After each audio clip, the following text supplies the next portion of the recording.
Buenas tardes, ¿cómo están? Gracias a Dios llegamos con bien. El Señor nos ha regalado otro día maravilloso y espero que cuando se vayan aquí se vayan un poquito llenos de la palabra. Me gusta lo que dice ahí, palabra de vida. Es lo que estamos recibiendo nosotros por medio de la enseñanza, lo que estamos viviendo, y también yo veo ahí esperanza prometida de un cielo nuevo, tierra nueva, y ahí estaremos con Él pronto. Vamos a orar. Señor, te damos las gracias por hoy día, por ser tan bueno con nosotros, por siempre cuidar de nosotros. Y sabemos que nos dice que tengamos cuidado, que no caigamos fácilmente en las enseñanzas falsas, en las mentiras de que otras personas tratan bueno, que uno los escuche, pero que nos mantengamos firmes en tu palabra y en tu obediencia, para así poder disfrutar lo que tiene para nosotros pronto. Te damos las gracias por cada familia que está presente, por aquellos que no han venido o no te conocen de ti, para que tú algún día los traigas acá a tus pies. Y cuando lleguemos o salgamos de aquí, que nos vaya con bien y que sea siempre tú que estés a nuestro lado. En el nombre de Jesús. Amén. Sí, lo que le estaba diciendo de palabra de vida es algo que cuando yo vi el título, esa parte de ese título me llamó la atención, y es algo que uno busca cada día un nuevo amanecer, porque sabemos que siempre hay algo, sí, hay problemas, pero sabemos que el Señor tiene la solución para todo. Y hoy vamos a comenzar el estudio de las cartas del apóstol Juan. Como sabemos, son tres cartas. Y hoy vamos a hacer como una introducción sobre esas tres cartas. Y la palabra nos habla que aunque la autoría de la primera carta se dice ser anónima, su estilo y vocabulario claramente indican que fue escrita por el autor del Evangelio de Juan. La evidencia interna también apunta hacia Juan como el autor, y el testimonio antiguo también lo significa que fue el autor de esa carta. Y también se le atribuye unánimemente la falta de una dedicatoria. Usted sabe que en la mayoría de las cartas hay un saludo, hay una dedicatoria especial. En este caso no lo hay. Y lo que sugiere de que esta carta era como un circular. Por eso que no tenía un saludo como las otras cartas no tienen. Enviada probablemente a las iglesias cercanas de Efeso, donde Juan pasó sus últimos, dice que ahí pasó sus últimos años. En la segunda y tercera cartas el apóstol Juan es claramente identificado como el autor. Ahí no hay ninguna cuestión de que sí o no. Él definitivamente fue el autor de esas cartas, de la 2 y la 3. La fecha nos habla por ahí como la primera carta fue escrita en Efeso, por ahí como en el año 90. La segunda y tercera carta se dice que fueron escritas aproximadamente en el año 95. Nos habla que el apóstol Juan murió a una edad bien avanzada, muy avanzada, aproximadamente entre los 95 y 100 años. Después de vivir muchos años más que los demás apóstoles, se estima de que él era el apóstol más joven. Y se cree que fue el único que no murió como mártir, y que su muerte ocurrió por causa de naturales, ¿no? Aquí, perdón, porque me llamó la atención la palabra mártir. Y mártir en la Biblia es como el origen de la palabra griega martis, significa testigo. Y en el contexto cristiano el término evolucionó para referirse a alguien que muere por su fe en Cristo. Y varios apóstoles los cortaron por la mitad y murieron malucamente. ¿Por qué? Por su fe, para defender su testimonio sobre él. A menudo sufriendo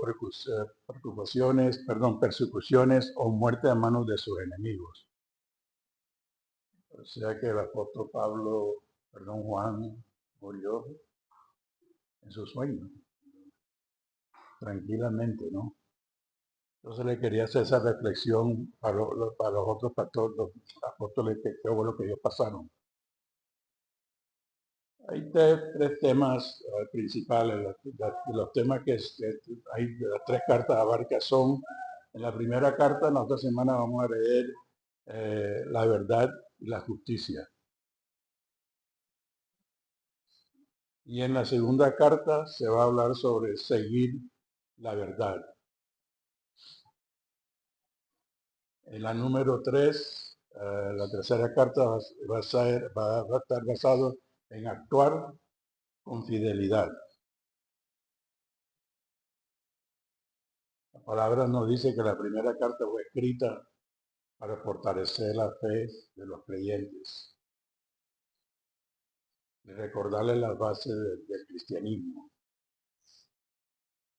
La verdad sobre Jesús, el mandamiento del amor y la necesidad de vivir en comunión con Dios y con los demás.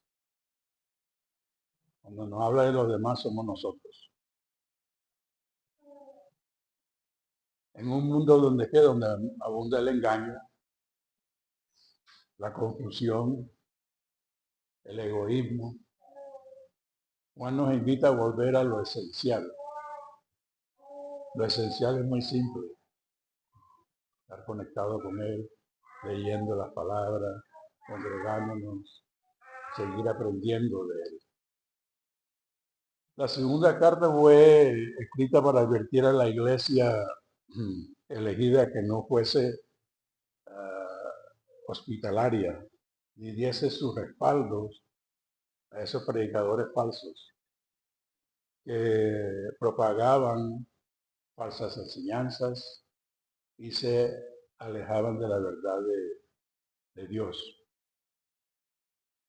Y hoy, como dice la palabra, están por todas partes. Y están en la iglesia ahí sentados, son como parte de la congregación. La tercera carta fue escrita más a nivel personal. ¿Para qué? Dice que para felicitar a Gallo, después vamos a hablar de la tercera carta, su hospitalidad y respaldo.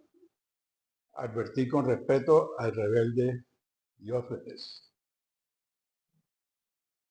Eso se va a hablar en la tercera carta sobre Gallo y Diótrefes, perdón. En la primera carta podemos observar dos objetivos que tiene esta carta. Por ejemplo, el número 1, poner el descubierto y rechazar las enseñanzas de error de aquellos falsos maestros. Y el 2 es animar a los creyentes a perseverar en una vida consagrada al Señor y en comunión con Él. También nos dice que expone la vida cristiana utilizando términos contrastes. Por ejemplo, luz y oscuridad, amor y odio. Ese es el único escrito del Nuevo Testamento que presenta a Jesús como un abogado. Y eso también lo vamos a leer en la segunda carta. Rechazando que las herejías, presenta la genuina encarnación y la pureza de la sangre de Jesús. ¿Se acuerdan qué es lo que significa herejía? ¿Alguien se acuerda lo que significa? Sí. Y del griego la palabra se dice airesis. Significa, como dijo la hermana, doctrina o creencia que se aparta de la verdad revelada por Dios. Especialmente aquella que contradice los fundamentos de la fe cristiana. Una desviación de la palabra desviación en la palabra, o también son falsas enseñanzas. La herejía aludida era una doctrina precursora de lo que sería el gnosticismo. Y ustedes saben qué es lo que es el gnosticismo, ¿no? Y creo que el pastor lo habló ayer también. El pastor Raúl lo mencionó. La herejía aludida era una doctrina precursora de lo que sería el gnosticismo del siglo II. ¿Y cómo que se llama el estudio de ayer? La iglesia en el siglo II. Que enseñaba que la materia era esencialmente mala y el espíritu esencialmente bueno. Y eso no funciona. Si estamos en la carne, estamos en la carne. No puede ser las dos cosas. Ahora, si alguien sabe, por favor, me puede decir qué significa precursora. Yo cuando lo vi la primera vez como para perseguir, ir atrás de alguien. Y aquí nos dice que, de acuerdo a la Biblia, es una persona o cosa que precede, anuncia o prepara el camino para algo o alguien más importante que está por venir.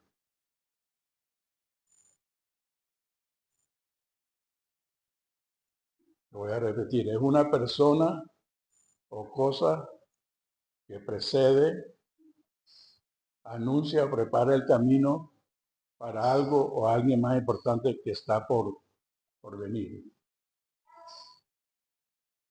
Permiso. En este caso, estamos hablando de que la herejía presidió, anunció al gnosticismo.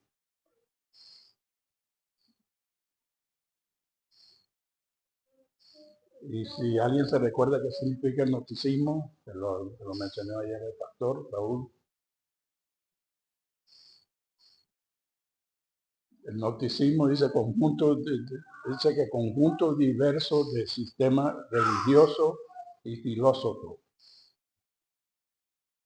surgidos principalmente durante los primeros siglos de la era cristiana, que combinaban los elementos del cristianismo primitivo, judaísmo y filosofías orientales. Los gnósticos más tarde enseñaron que la salvación se alcanzaba por medio de la iluminación mental, lo cual descendía solo sobre un cuerpo selecto de iniciados en las cosas espirituales y no sobre los cristianos ordinarios. Entonces, por lo tanto, sustituían la fe por propósitos intelectuales. Y que y colocaban la especulación por encima de los principios básicos del Evangelio.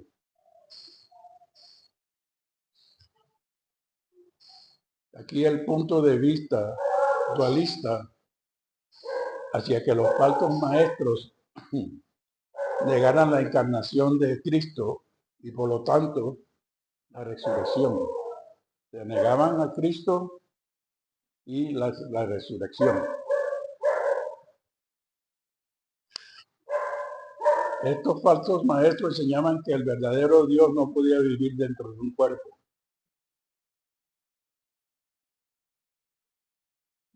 Un cuerpo material de carne y hueso. Entonces, por lo tanto, el cuerpo humano que Jesús poseía no era real, sino solo aparente. Pero ¿qué hace Juan? Juan vigorosamente escribe contra ese error, y eso lo vamos a estudiar en el capítulo 2 de la carta esta de la 1, que vamos a estudiar la próxima semana. También enseñaba que debido a que el cuerpo humano era solo una envoltura del espíritu, y debido a que nada de lo que el cuerpo podía hacer afectaba el espíritu. Las distinciones éticas dejaban de ser relevantes, por lo tanto no pecaban, de acuerdo a ellos. Y Juan otra vez repute estos errores con indignación. Nosotros somos pecadores. Y si decimos que no somos pecadores, entonces hacemos a Dios, a nuestro Señor, un mentiroso.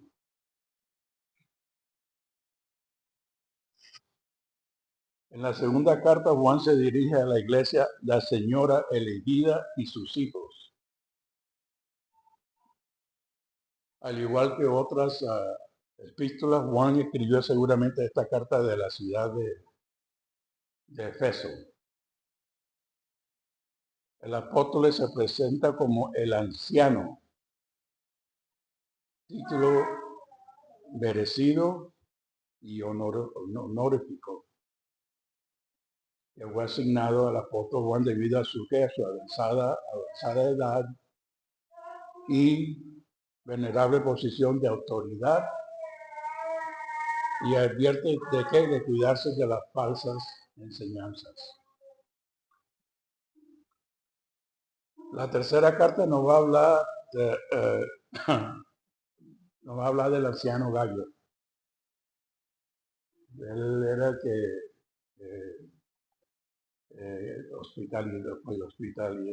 le daba facilidad a las personas que eran honestas, que en realidad llevaban la palabra.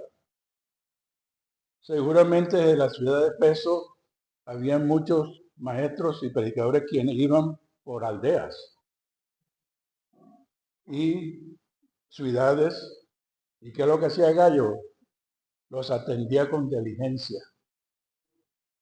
Lamentablemente, como siempre pasa, había un hombre llamado Diotrópeses, quien con arrogancia resistía la autoridad de Juan y se negaba a recibir a los hermanos.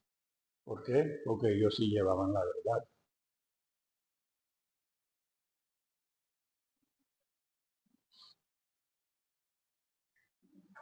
El objetivo de Juan era exponer las herejías de los falsos maestros y confirmar la fe de los verdaderos creyentes. Hay grandes similitudes entre el Evangelio de Juan y esta epístola. En el tono es patinal y paternal, lo cual refleja la autoridad que dan los años del apostolado. El estilo es muy informal y personal, y lo que revela aquí es que la íntima relación del apóstol con Dios y con su pueblo. Eso era muy importante porque nosotros aquí somos el pueblo y tenemos una comunicación entre nosotros mismos acá, pero en el mismo sentido, en la misma página. Estamos aprendiendo de lo que está escrito. En esta carta es prominente la nota positiva sobre la seguridad cristiana. ¿Cuál es la seguridad cristiana? ¿Alguien sabe?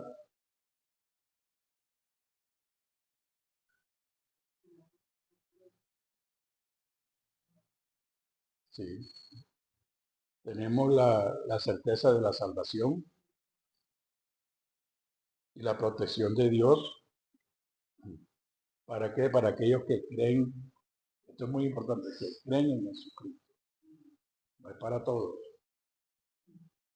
Esta seguridad no se basa en las obras o méritos humanos, sino en la gracia y la fidelidad de Dios,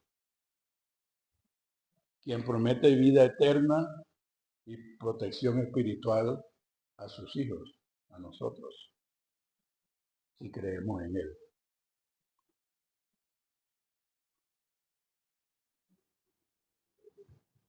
Aquí nos habla la palabra que 22 veces se menciona el verbo conocer. ¿Y qué estamos haciendo nosotros? Conociendo de la palabra para poder ¿qué? Crecer. Conocer la verdad va más allá de toda especulación, porque esta está que irrevocablemente anclada en el acontecimiento histórico de Jesucristo y en el testimonio apostólico sobre ese acontecimiento. Aquí hace una pregunta: ¿cuál es ese acontecimiento histórico de Jesucristo? ¿Alguien tiene una idea? ¿Puede mencionar uno de ellos? ¿Ah? Ajá. La palabra dice, es un nacimiento virginal, es una, su vida completa es otra, su muerte en la cruz y su resurrección. Todo lo hizo para nosotros. Además, los cristianos hemos recibido que la unción y el testimonio del Espíritu Santo. ¿Para qué? Para confirmarles o confirmarnos la verdad acerca de Dios. Cristo es su propia postura espiritual, no hay otro. Pero hay muchos, como la enseñanza de ayer, que van a venir, van a decir que son Dios y van a estar ahí sentados al lado de nosotros. Ayer escuché una historia del tipo cristiano, creo que era en México, no sé qué parte de México, y vino un muchacho con la misma Biblia, pero le cogió la Biblia y se la torció. Entonces él dice, pero es que eso no lo enseñan allá así, sino de otra manera, pero es la misma palabra, pero la tuerce y le da un significado diferente que lo lleva al muchacho a confundirlo. Y eso es lo que ellos hacen, a confundirnos de la palabra, la verdad.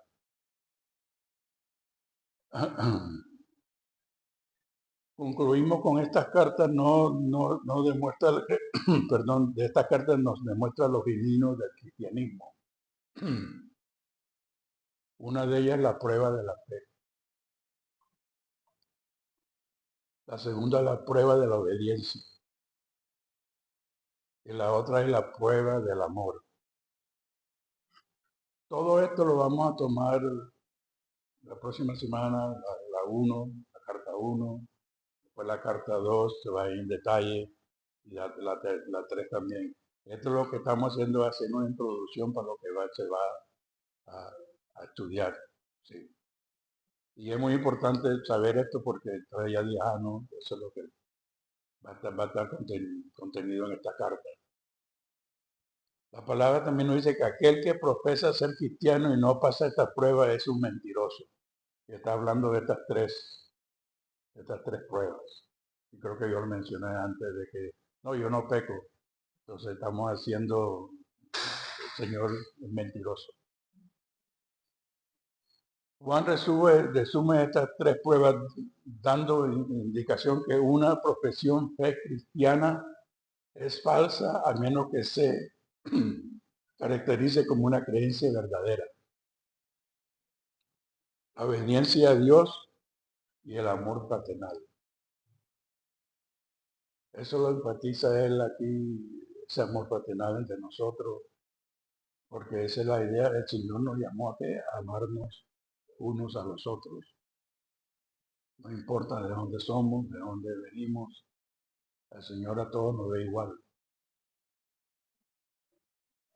Entonces espero de que esta introducción nos ayude para empezar la próxima semana a entrar en detalle en cada carta.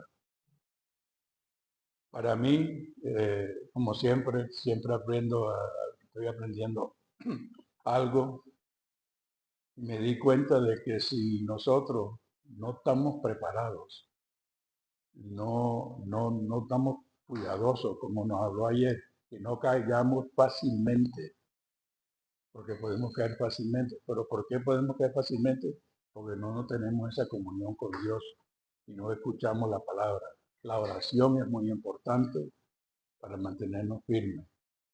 Los estudios que estamos haciendo, las oraciones, viniendo aquí al culto y mantenernos comunicados entre nosotros. Ese es el amor que tenemos que compartir. ¿Para qué? Para apoyarnos unos a los otros. Porque si alguien no está bien, ahí estamos nosotros para levantarlo. Porque cualquiera puede caer. Pero lo bueno es que tenemos el apoyo entre nosotros mismos, sino también el apoyo de Dios, su palabra y, como dice aquí, el amor fraternal, que es muy importante. Ese apoyo es tan importante. Y ustedes han venido de diferentes iglesias, donde cuando uno necesitaba algo, se quedaba uno esperando. No ore. No, pero necesito más que eso. Necesito un apoyo, un abrazo. Y eso no lo hacían. Yo me acuerdo muchas veces, especialmente con mi esposa Karina. Vaya y ore. No, pero yo quiero hablar, sentir algo. Así como el Señor nos quiere abrazar y nos abraza. Es un alivio. Pero bueno, nos seguimos preparando para lo que viene. Y no se va a poner más fácil, porque ya las señales están ahí. Y están ya ahí en serio, que uno dice, bueno, estamos esperando a este Señor y nos seguimos preparando para ti. Bueno, Señor, te damos las gracias hoy día por esta palabra. Como dice tu palabra, nos seguiremos cuidando, nos mantenemos alerta, te seguimos esperando, pero la única manera de estar listos, preparados, seguir escuchando de ti, de tu palabra, seguir, mantener esa comunicación contigo, que no nos dejemos caer en tentación, que no caigamos fácil y que nos apoyemos unos a los otros. No solamente con ese amor que tú nos das, sino también escuchándonos, orando uno por los otros, compartiendo un tiempo para seguir aprendiendo de ti. Te damos las gracias en el nombre de Jesús. Amén.